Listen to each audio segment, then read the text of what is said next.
Nowadays, becoming an entrepreneur doesn't mean having large premises and lots of staff, and lots of large companies have been started from home, Apple for instance, which is good news because it means you don't need expensive offices or equipment. And with it being common to give out mobile numbers, you don't even need even for people in large businesses, that's not a negative sign, you don't need an exchange.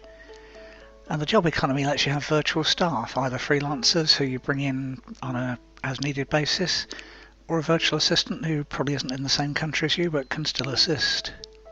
Plenty of those around.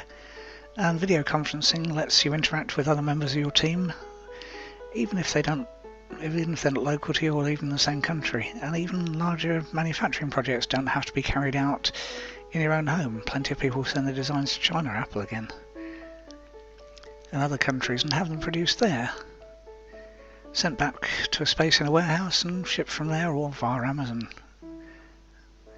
So there are no real boundaries to what kind of business you can run as an entrepreneur from home. Really almost no boundaries.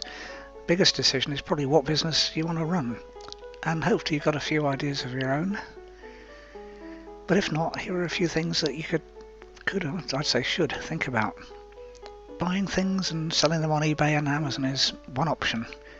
I sell relatively small items, so the storage isn't massive, but the markups are good. And other people buy things at yard sales and in thrift stores, and then they refurbish them sometimes and then sell them on. Millions of potential products, so the trick is to be laser focused.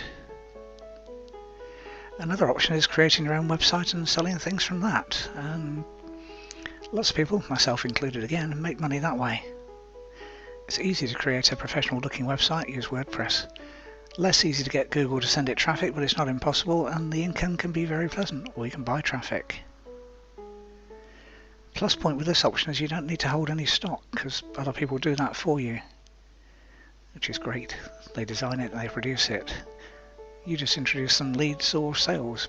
And if you choose to go down the YouTube route, you don't even need your own website, although personally I'd strongly recommend that you do have your own website just for control. Creating videos like this one, easy. I've included a link to the software that I use in the middle of the description, and it really is easy. Another thing I'd recommend if you're going to go be an entrepreneur is basically, whether that's from home or not, is to have more than one stream of income. Obviously you can't do that initially, you'll be running in too many directions at once, but it's definitely worth building up to multiple. It's just safer that way. Over time I think it's well worth doing. And a final thing to do is keep your mind active. Read inspirational books and consider listening to subliminal messages like the ones I've linked to below this video, because what they'll do is they'll give your subconscious mind some food for thought, and they'll help keep your entrepreneurial mind on track. So download the track now and start listening to it to help you become more entrepreneurial. Good luck.